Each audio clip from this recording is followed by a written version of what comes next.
Quem vai tentar mediar aqui sou eu, Tatiane. Eu sou da coordenação de extensão da Liga Acadêmica de Saúde Coletiva, né?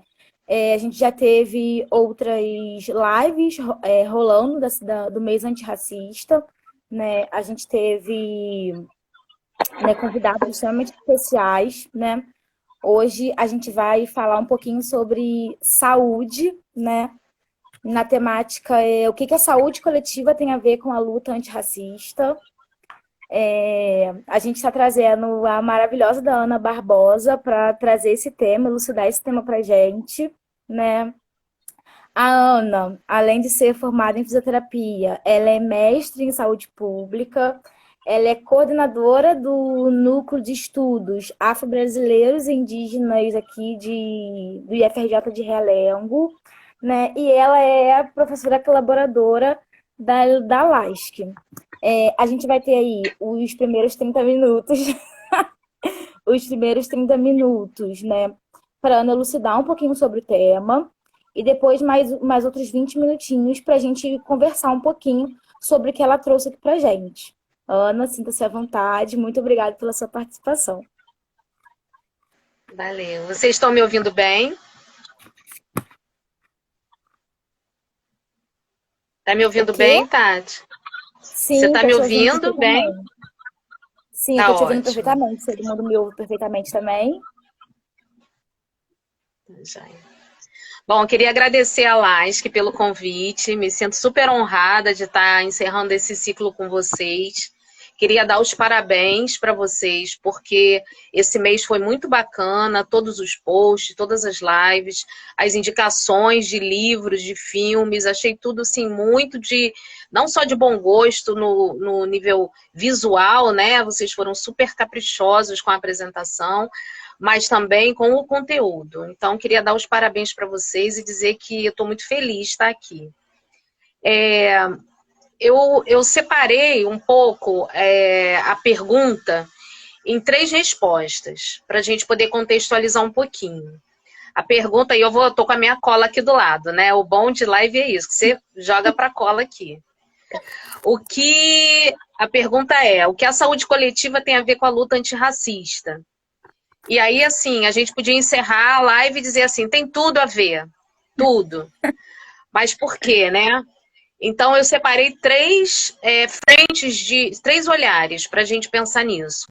O primeiro deles é porque o racismo viola os princípios doutrinários do SUS. Então, a gente vai falar aí um pouquinho sobre isso. A gente tem os princípios que a gente entende que são cruciais para o funcionamento do sistema e o racismo viola todos eles. O segundo ponto, o segundo olhar, é pensar que o racismo ele é uma violação de direitos, né, de direitos básicos, e ele é produtor de iniquidades, que são aquelas desigualdades injustas e evitáveis. Então, esse é o segundo ponto. Ele é produtor de desigualdades. E o terceiro ponto, né, que é talvez aquilo que a gente consegue concretizar da necessidade da luta antirracista dentro do campo da saúde coletiva, é o fato de que, epidemiologicamente, a gente tem muita comprovação de que o racismo faz mal à saúde, de que o racismo adoece. Então, a gente vai por esses 3 caminhos, né? Eu peguei, né, como a gente está dentro da Liga de Saúde Coletiva, eu fui até o site da Abrasco para pegar um pouco da definição do olhar da saúde coletiva para a questão do racismo, porque na Abrasco a gente tem o GT de Racismo e Saúde. Então, o GT de Racismo e Saúde, ele tem várias proposições, ele tem várias metas, ele tem várias formas de entender essa relação de racismo e saúde. E está dentro da Abrasco, que é a Associação Brasileira de Saúde Coletiva. Então, um pouco do que eu vou falar aqui vai nas diretrizes do GT de Racismo e Saúde. Então, pensando primeiro na primeira proposição, primeiro olhar, que é o fato de que viola os princípios doutrinários do SUS. Então, a gente tem a integralidade, a equidade e a universalidade. Se a gente pensar na questão da integralidade do cuidado, o racismo já está violando o princípio do SUS. Se a gente pensar que as pessoas não conseguem ter acesso aos serviços de saúde, ou quando tem acesso ao serviço de saúde, às vezes não tem a resolutividade que precisam, já está violando um princípio do SUS. A universalidade é a mesma coisa. Quando a gente pensa, e eu vou falar muito no contexto que a gente está vivendo, que é o contexto da Covid, quando a gente pensa, quem morre mais por conta da Covid, quem tem maior risco de adoecer mais seriamente por conta da Covid, quem desenvolve as formas mais graves da Covid, aí a gente está dizendo que sim, a gente tem o princípio da universalidade, porque talvez todos cheguem ao serviço de saúde, mas quando a gente tem recursos escassos, como é o caso dos respiradores, por exemplo, a gente vai ter que fazer uma escolha de quem vive e quem morre. E aí vários autores vão dizer, né, vários autores, vai desde a Elza Soares falando que a carne mais barata é a carne negra, né, no mercado, até a Judith Butler falando de quem é que pode morrer, quais são os corpos que estão, né, aí para serem mortos. Então a gente já fere o princípio da universalidade também. E acima de tudo a gente fere o princípio da equidade, né? O princípio da equidade, ele é um princípio ético. Ele é um princípio que pensa o cuidado aos desiguais, um cuidado que também seja desigual no sentido da propositividade, no sentido de melhorar as condições de vida e saúde das pessoas. Em princípio da equidade, a gente está... E o racismo faz isso porque ele entende que as pessoas são diferentes e discrimina negativamente a população negra, isso sem a gente falar da população indígena também. Hoje o nosso foco é a população negra, né? Só fazendo esse parênteses, porque o NEABI, ele é afro-brasileiros e indígenas. Então eu sempre falo muito em nome do NEABI. Mas como hoje o nosso foco é a população negra, a gente fica focado nesse aspecto. Mas quando a gente pensa na equidade, e quando a gente pensa, por exemplo, setor educação, as cotas raciais, elas vêm para trazer uma maior paridade entre negros que foram excluídos historicamente do processo educacional e mediar essa questão. Só que isso na saúde, ele ainda é mais camuflado, vamos dizer assim, do que você tem claramente, por exemplo, as cotas, quer as pessoas concordem ou não, digam que está certo ou não, a gente tem uma política. Na saúde, embora a gente tenha também uma política de saúde integral da população negra, o racismo institucional e o racismo estrutural, eles tornam muito mais difíceis a mensuração desse racismo cotidiano, ferindo a equidade, ferindo aqueles que precisam mais, às vezes, de um olhar mais atencioso para a saúde, aí vai ferir também a integralidade do cuidado, porque a menos que você, estatisticamente, comece a mensurar e a colocar em números mesmo, quantas pessoas estão sofrendo racismo nos serviços de saúde, a gente passa batido, a gente não consegue fazer essa medida. Por isso que o final, né, da minha fala vem muito nesse sentido dos dados epidemiológicos. Não faltam artigos, né, os dados que eu trago estão todos disponíveis na literatura, mas o fato é que a gente consegue ter uma vulnerabilidade maior e uma determinação social negativa por etnia para as pessoas de pele negra, simplesmente pela cor da pele. Falando ainda de ferir os princípios do SUS, nós temos visto agora, na questão da pandemia, a diferença entre os países que têm um sistema único de saúde, como é o caso do SUS, que tem um sistema público de saúde, que tem a saúde pública, né, e coletiva enquanto uma política pública, e os que não têm, como é o caso dos Estados Unidos.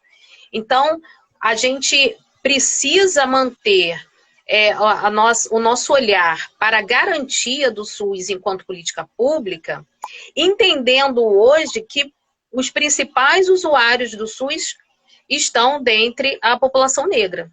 Então, esse cuidado, ele também precisa vir acompanhado desse olhar e desse olhar de equidade para essa população. Um outro aspecto que é importante a gente salientar nesse momento pandêmico, e que está relacionado à questão do racismo. nós estamos vendo o governo falar da escolha entre saúde e economia. O que nós observamos hoje é que a gente vinha falando que o mercado é que tinha que tomar conta, o mercado era o grande salvador das questões relacionadas à economia, saúde, educação, política, e hoje tudo que a gente precisa é de um Estado forte garantindo saúde para a população como um todo. Então, a saúde coletiva ela vai nesse sentido e o fortalecimento do SUS nesse momento, ele tem a ver com a luta antirracista, porque se nós enfraquecemos o estado de bem-estar social, quem mais sai perdendo é a população mais vulnerável e dentre essa população, a população negra. Um outro aspecto que eu quero trazer dentro dessa questão do SUS e desse fortalecimento dos princípios doutrinários do SUS é a questão do racismo institucional.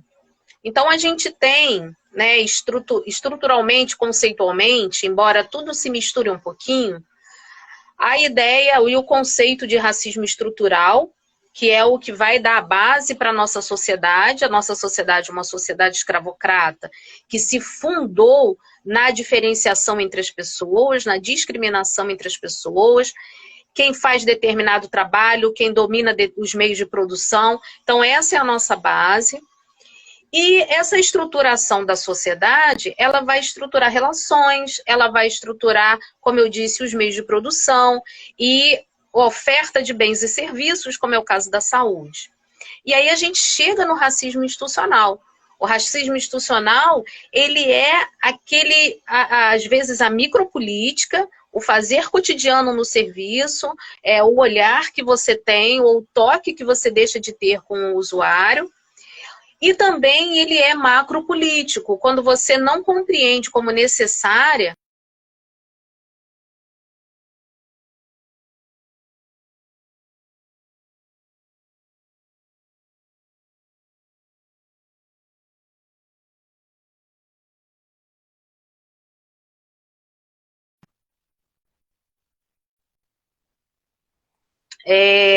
se a gente parar para olhar recentemente sem com racismo não há democracia.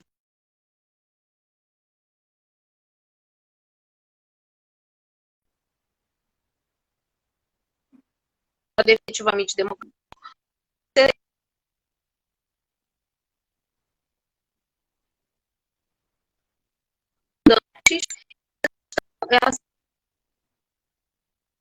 Elas ainda.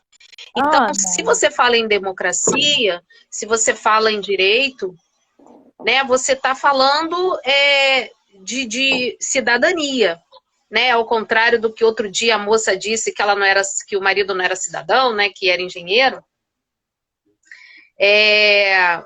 Na verdade, somos todos cidadãos, né? Vou tentar, tô vendo aqui que está travando, né? Deixa eu ver se eu consigo. Eu acho que já até melhorou. Tá travando muito? Travou tudo.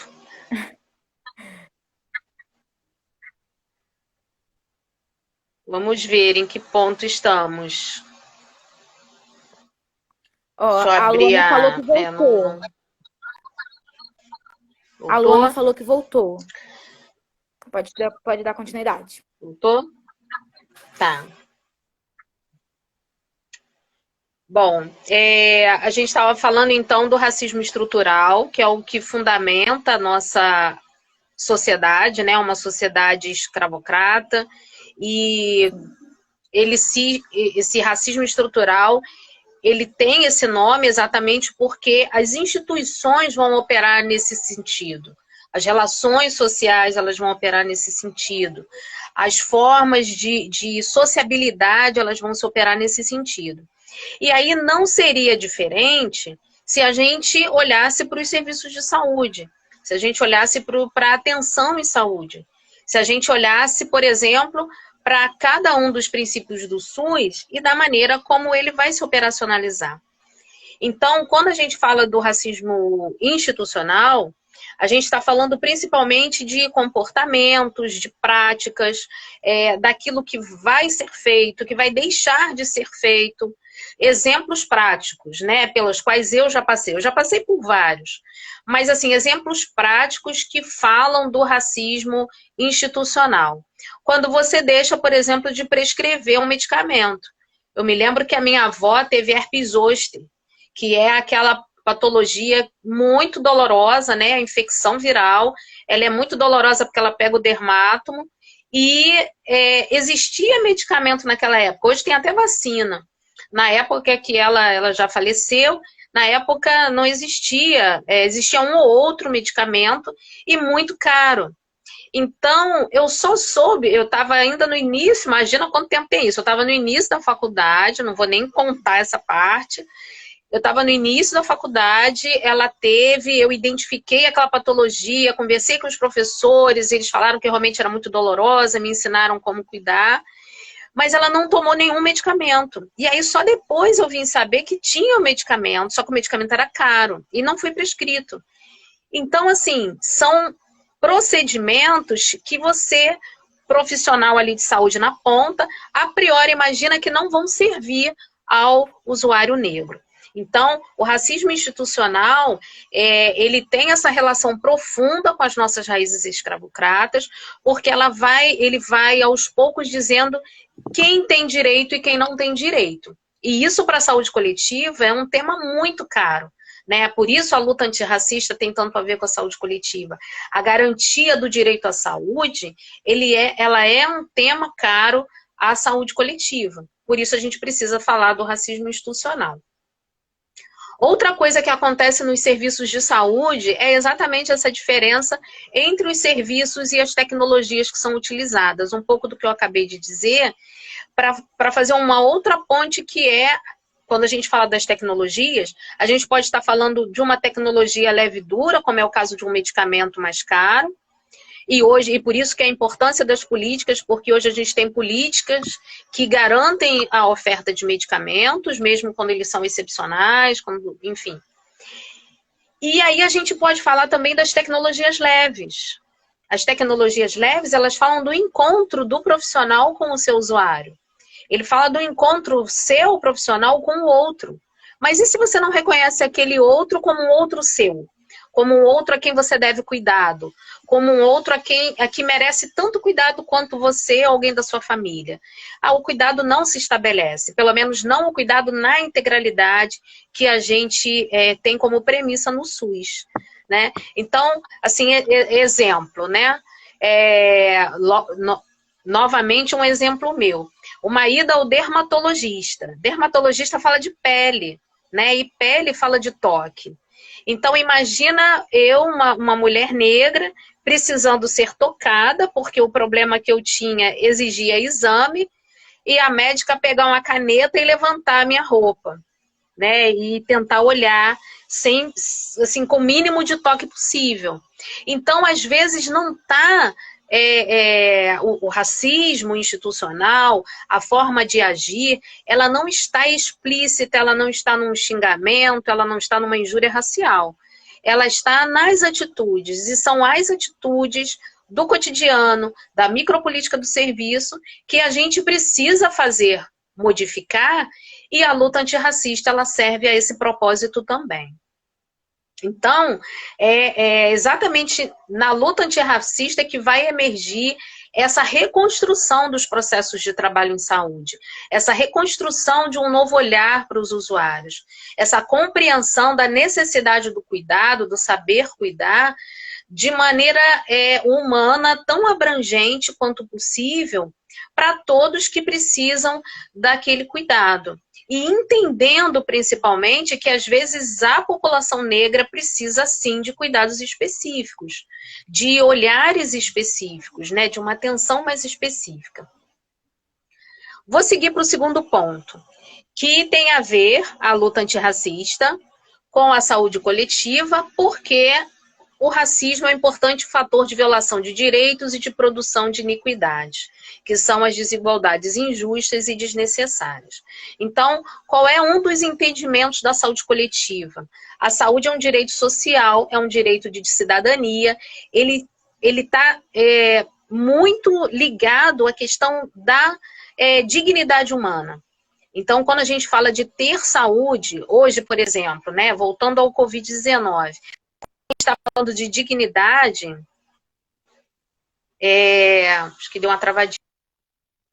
Se a gente está falando de dignidade, a gente está falando, por exemplo, de poder fazer o isolamento social, de ter renda garantida.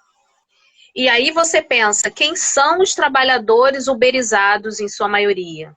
Quem são as empregadas domésticas em sua maioria? A gente está falando muito da população negra.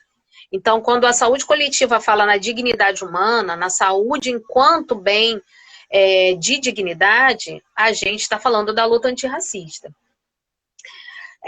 Porque a gente, na saúde coletiva, faz o entendimento de que a saúde, ela não é ausente.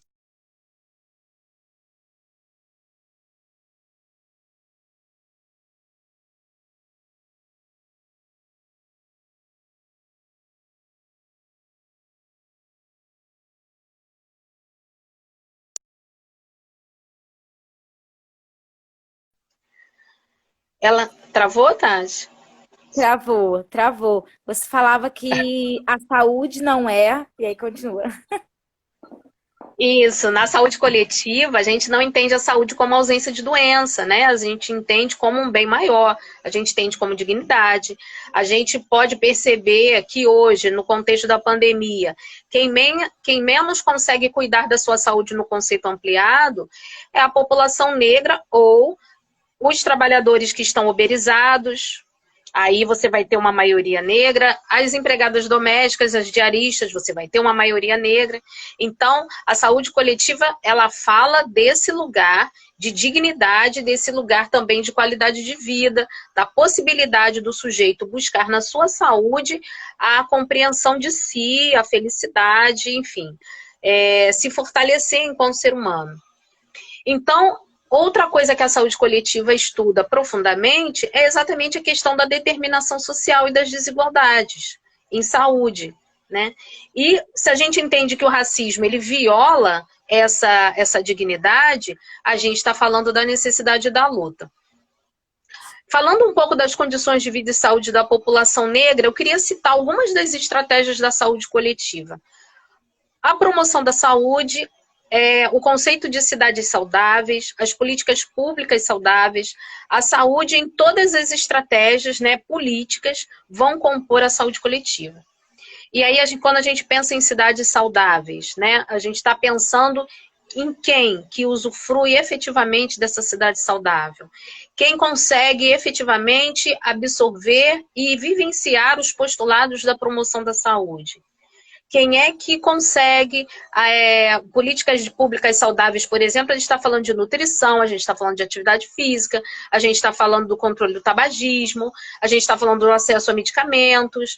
Então, novamente, a gente vai ver, e aí também fala sobre isso, a saúde coletiva, que é a questão da interseccionalidade, quando você une alguns sistemas opressores, você vai ter a mulher, você vai ter a mulher negra, você vai ter a mulher negra pobre, você vai ter a mulher negra pobre idosa. São sistemas de opressão que vão fazer com que a saúde seja muito mais frágil do que para a maioria do restante da população.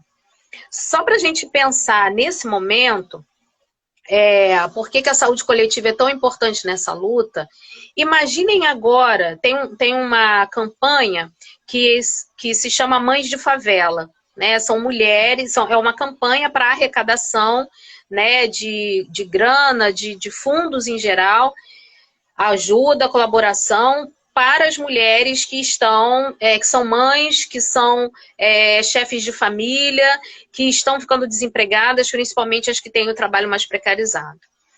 E aí você pensa assim, mães de favela, você pode pensar numa mulher na faixa dos 30 a 40 anos.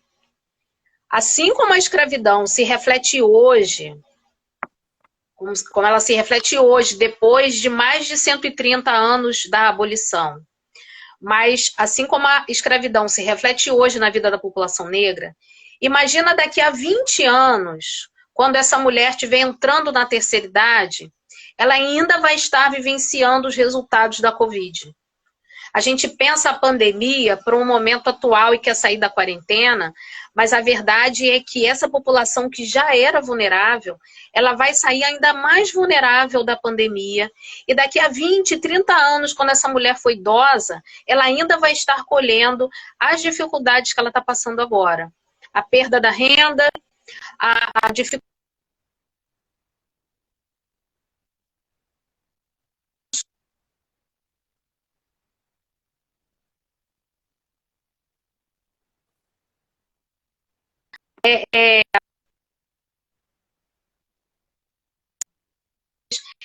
Eles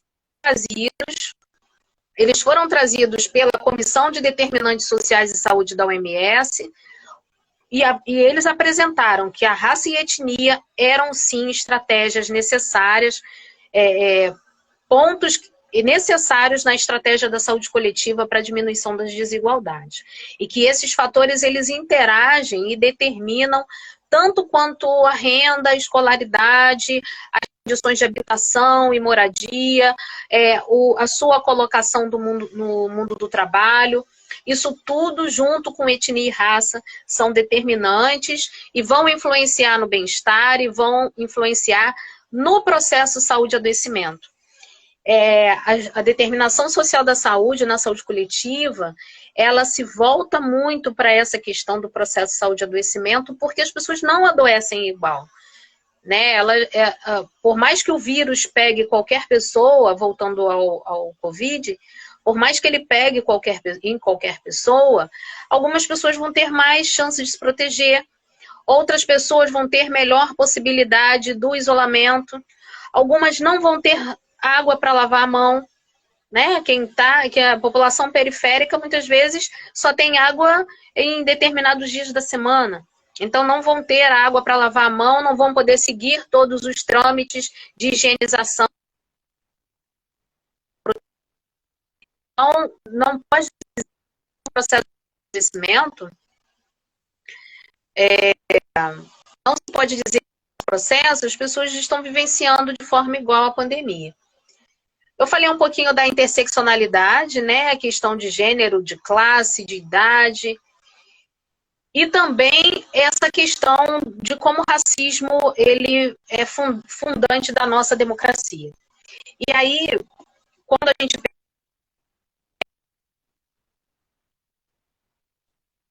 na questão do preconceito,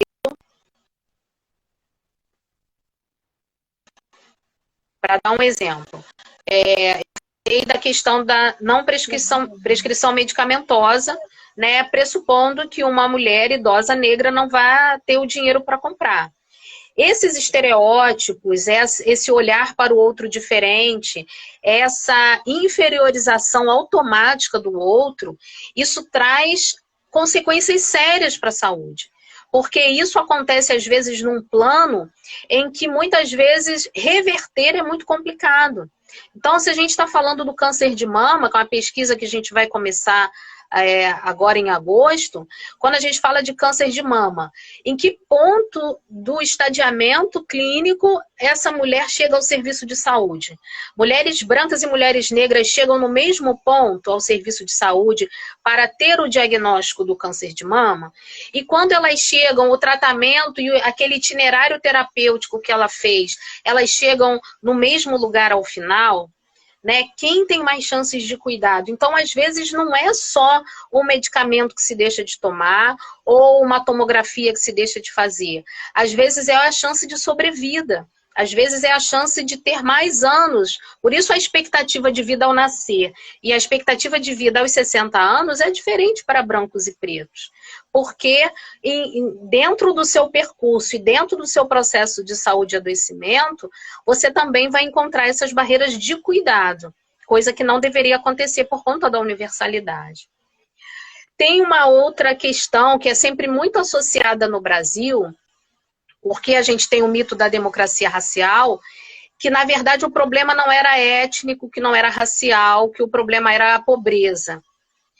E aí a gente vai fazendo, novamente, pegando todas esses dados epidemiológicos e vendo que, apesar, quando você elimina a questão da classe, e aí você tem pessoas no mesmo nível social, você ainda vai ter a etnia e a raça como um proxy para que você discrimine.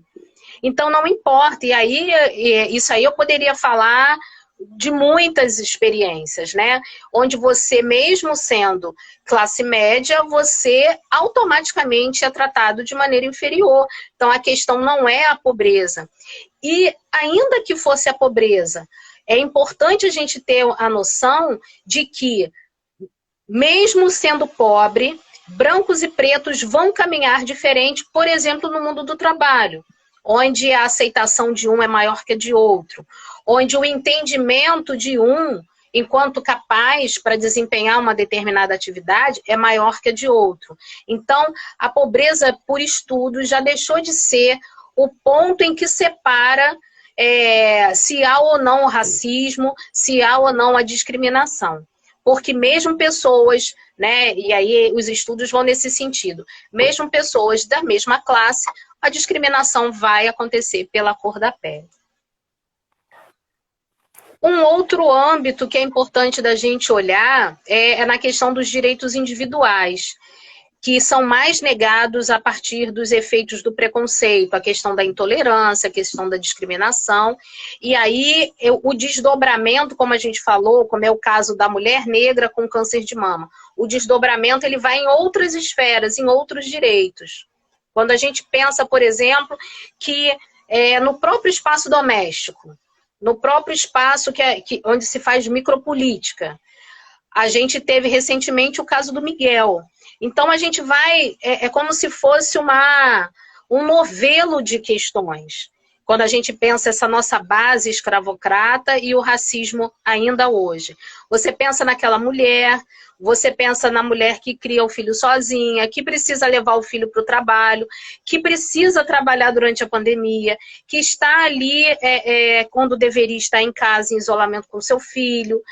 Todos esses fatores juntos, né? E aí eu não vou nem falar da questão da branquitude, senão era outra live que a gente tinha que parar para falar.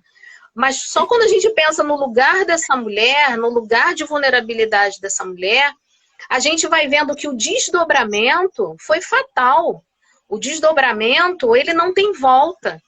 Então, o fato de você entender que até hoje você tem a sua casa grande, e a senzala tem que vir porque você não pode de forma alguma, e isso eu não estou falando de classe média alta, eu estou falando de uma maneira geral. A pandemia fez muitas mulheres, e eu me incluo nesse lugar, né, muitas mulheres que, como eu, são professoras, né, estão nos seus espaços de trabalho com os privilégios, nos fez descobrir que o nosso trabalho e o nosso bem-estar e parte da nossa qualidade de vida passa pela desqualificação de outras mulheres. Das mulheres que vêm para limpar, para passar, para cozinhar. O nosso bem-estar passa pelo fato de que nós precisamos ainda ter pessoas desqualificadas para poder cuidar da nossa casa. E a gente está descobrindo que pode cuidar da casa muito bem, obrigada. Vai cansar? Vai cansar. Mas o nosso trabalho intelectual, ele precisa do trabalho braçal de alguém? Isso é uma coisa que a gente precisa pensar. É uma coisa que a gente precisa refletir. Porque foi por isso que o Miguel caiu lá de cima. Porque alguém não podia fazer aquele trabalho que, historicamente, é dado às mulheres negras, às mulheres pretas. Então, quando a gente fala de saúde, e aí falando particularmente da saúde mental, que aí já entra nessa questão, que é o último item, que é mais epidemiológico, que tem a ver com a luta antirracista, porque as desvantagens em saúde da população negra, elas são epidemiologicamente comprovadas. O racismo estrutural, ele adoece. Então, a gente está falando da Mirtes hoje, que é uma mãe sem filho.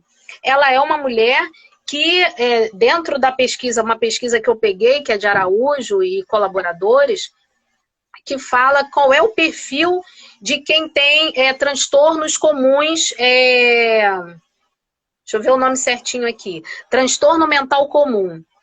Então, o estudo observou maior prevalência de transtorno mental comum entre mulheres que eram negras ou pardas, que tinham baixo nível de escolaridade, que não moravam mais com os seus companheiros, que tinham renda média de até um salário mínimo, que tinham filhos e eram chefes de família.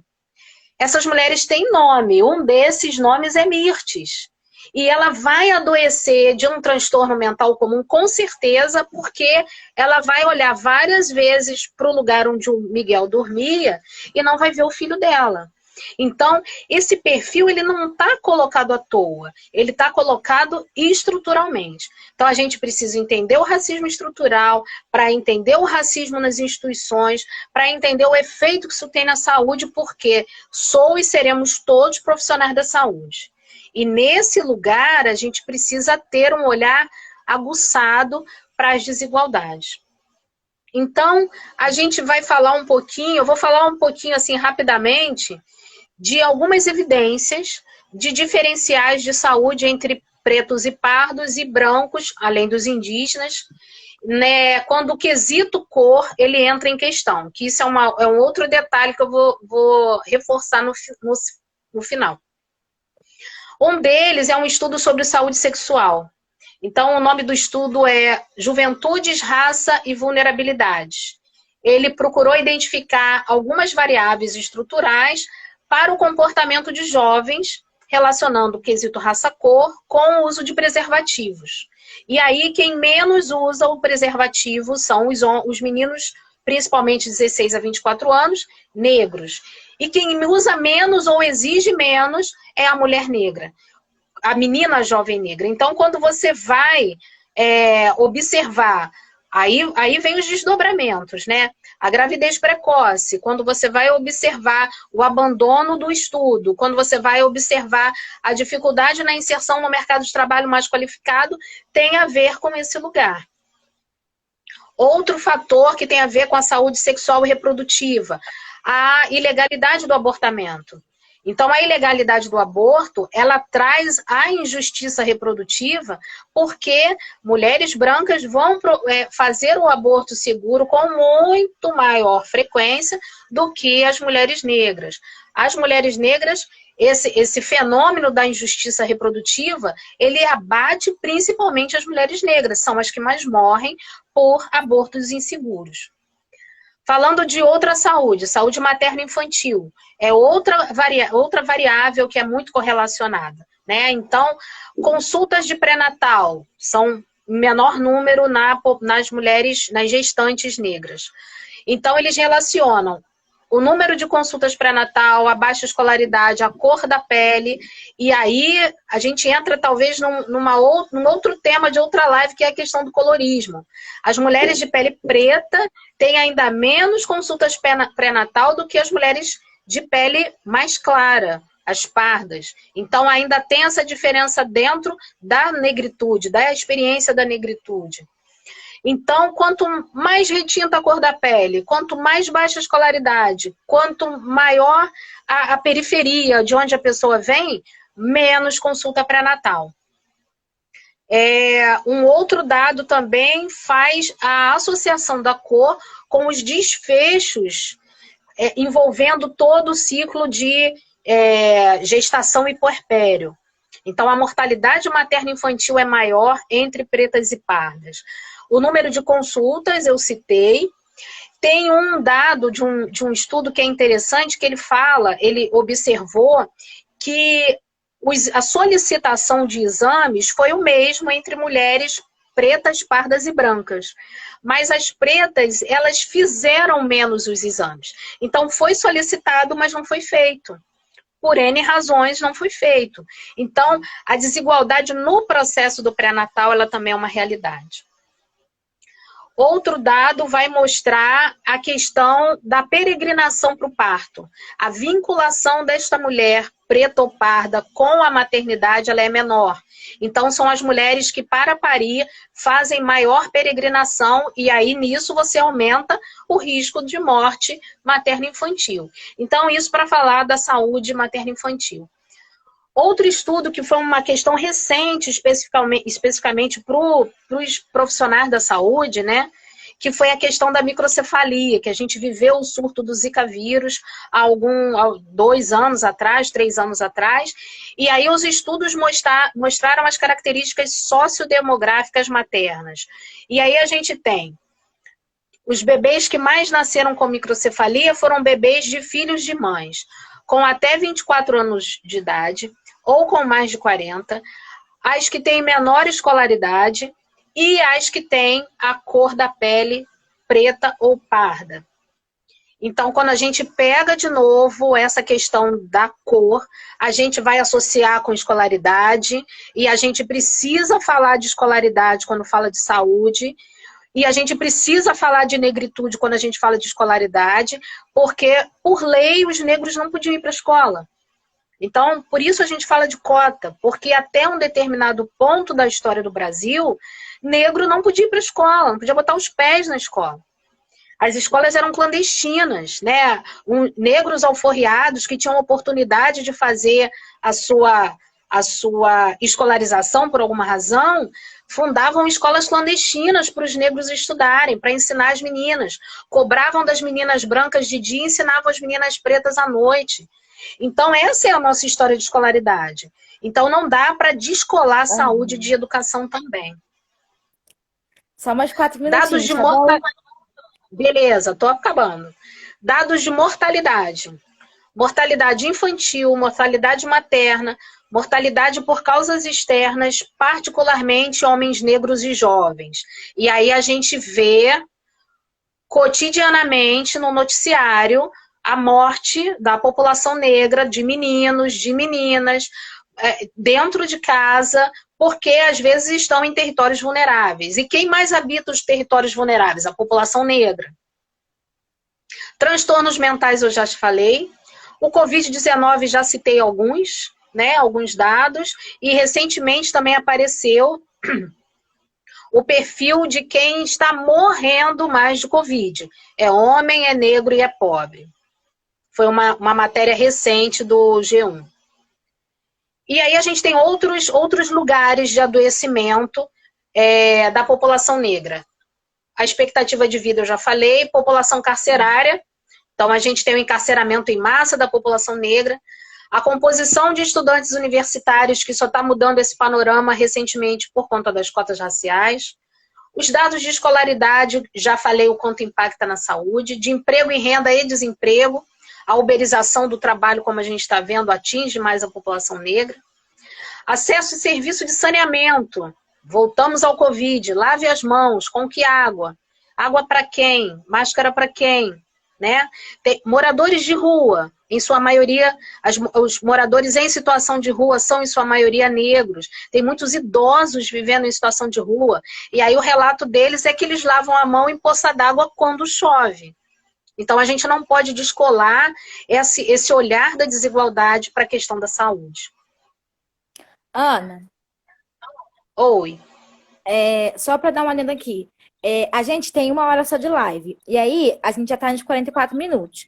Eu vou deixar você falar. Se a gente cair, eu vou reabrir a live, tá bom? Tá. Porque a galera tá pedindo pra gente continuar, porque a sua fala tá muito importante, muito boa. Aí eu vou abrir, a gente fica mais uns 15 minutinhos de live, se a gente cair aqui, tá bom? Você termina a sua fala, tá, né? Se a gente conseguir terminar a sua fala até as 1 hora, ok, senão a gente reabre a live, tá bom? Tá. Continua. Tá bom. Tá. Eu já tô terminando. Eu quero ressaltar que a gente, quando fala de racismo e saúde, a gente tem uma tendência a ser pessimista, porque o horizonte traz muitas coisas ruins. E eu queria trazer, principalmente porque eu estou numa liga acadêmica de saúde coletiva, eu queria trazer, assim, para quem está em formação, para quem já se formou, 3 pontos que são fundamentais. O primeiro deles, a gente precisa começar a coletar quesito raça-cor, sem entender que a população preta e pobre, que a população negra passa por questões de saúde específicas, a gente vai continuar perpetuando iniquidade. A gente só vai conseguir oferecer serviços e políticas públicas melhores para essa população se a gente consegue identificar pretos e pardos. E para isso a gente tem que fazer coleta de quesito raça-cor. Esse é o primeiro ponto. A gente tem que parar com esse tabu de que não vai perguntar, e a autodeclaração é o melhor lugar, que não vai perguntar qual é a sua cor. A gente precisa saber qual é a sua cor. Você precisa saber como que você se identifica. E a pessoa precisa saber o impacto disso na vida dela também. Um outro ponto é que a gente possa se apropriar de algumas políticas. Uma é o programa de combate ao racismo institucional, que a gente possa entender nos lugares onde a gente está que esse programa existe e precisa ser implantado. E o outro, para fechar, é a Política Nacional de Saúde Integral da População Negra.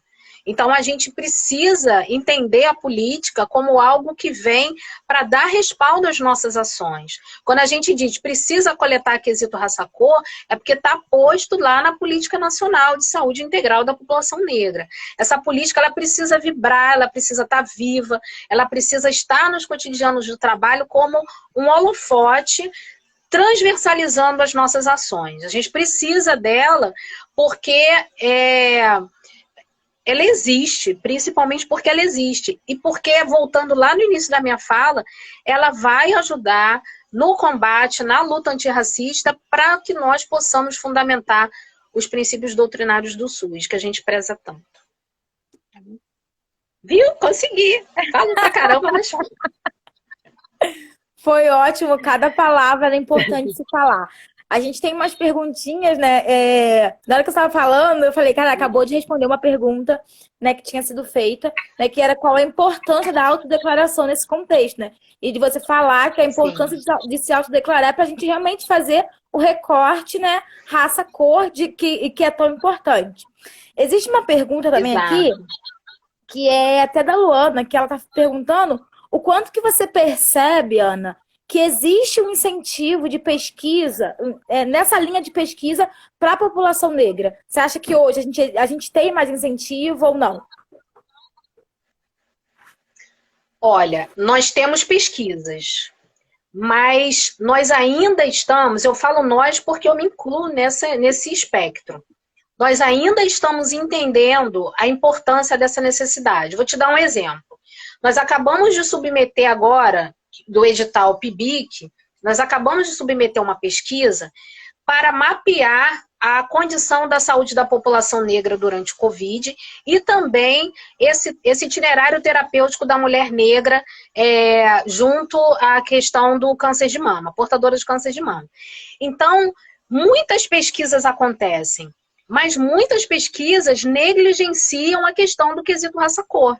Então, conversando com a minha irmã, que é farmacêutica no INCA, ela falou, no meu mestrado, eu fiz uma coleta que lidava com escolaridade, lidava com uma série de fatores do usuário do serviço e não perguntei a cor.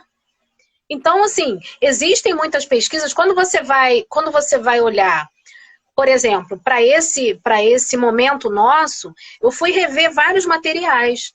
E você tem uma infinidade de materiais falando de desigualdade que sequer citam etnia, raça, cor. Então, assim, como que você produz uma pesquisa efetivamente fidedigna quando você não entende que a base do país onde você vive é uma base escravocrata que vai perpetuando desigualdades. Então, se você está falando de desigualdades em saúde, você não pode não falar de cor. Então, assim, as pesquisas existem, elas existem, mas eu acho que a assunção do lugar do quesito raça-cor nas pesquisas em saúde, ela é bastante recente. E quando elas acontecem, elas estão super evidentes. Você faz uma busca no Cielo, onde você quiser, elas já vão aparecer no resumo, nas palavras-chave, no título do trabalho. Porque elas ainda são evidência, elas ainda não são naturalizadas enquanto a idade, por exemplo. A gente pergunta a idade, a gente pergunta o gênero, o sexo, mas a gente não pergunta a cor. Uma outra pergunta, você tinha até falado sobre algumas críticas falarem que, na verdade, não é o conceito étnico-racial, é o conceito econômico, né? E aí, num artigo até que eu estava lendo, estava falando de algumas dificuldades da implementação da política, né? Exatamente porque existia uma questão profissional de alguns profissionais acharem que a política era algo que deixava como foco só a população negra, então tirava a universalidade, a integralidade, né, que eram as pautas do SUS e tudo mais, e que a questão realmente não era étnica, era econômica. Como que a gente Econômico. consegue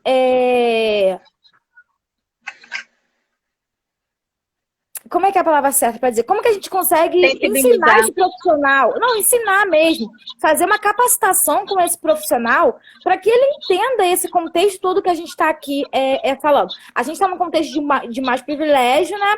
Nesse momento, Sim, academicista. Mas esse profissional que ele já sim. saiu da academia, como que a gente capacita ele para entender todo esse contexto raça-cor? Olha, Tati, esse é o meu desafio. Eu estou entrando para o doutorado e essa questão da formação do profissional de saúde na ponta, da formação em saúde, é um dos quesitos desse meu trabalho, da pesquisa que eu vou desenvolver. Porque a gente precisa, você falou assim, ensinar que é necessário. Só que a gente precisa começar, às vezes, lá atrás.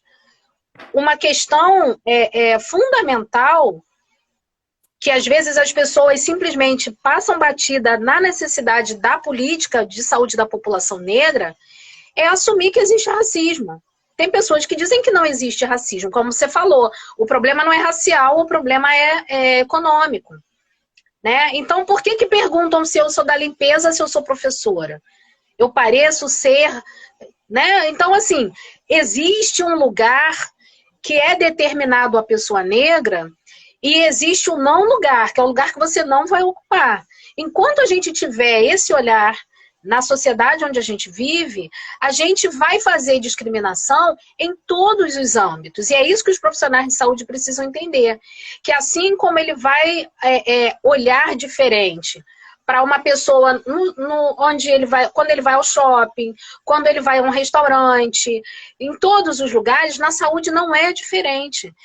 Eu não vou nem falar de questões de cunho biológico, porque a gente corre até um risco de biologizar algo que é estrutural.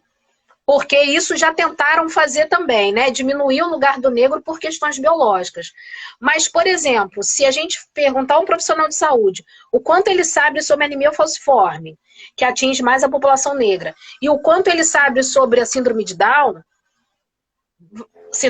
vai ganhar disparado. E, no entanto, a anemia falciforme, ela não só é muito prevalente, como ela é incapacitante, né?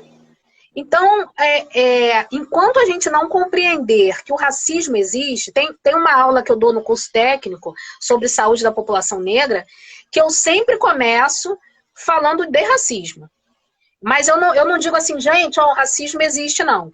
Eu mostro umas 20 imagens e pergunto, isso é racismo?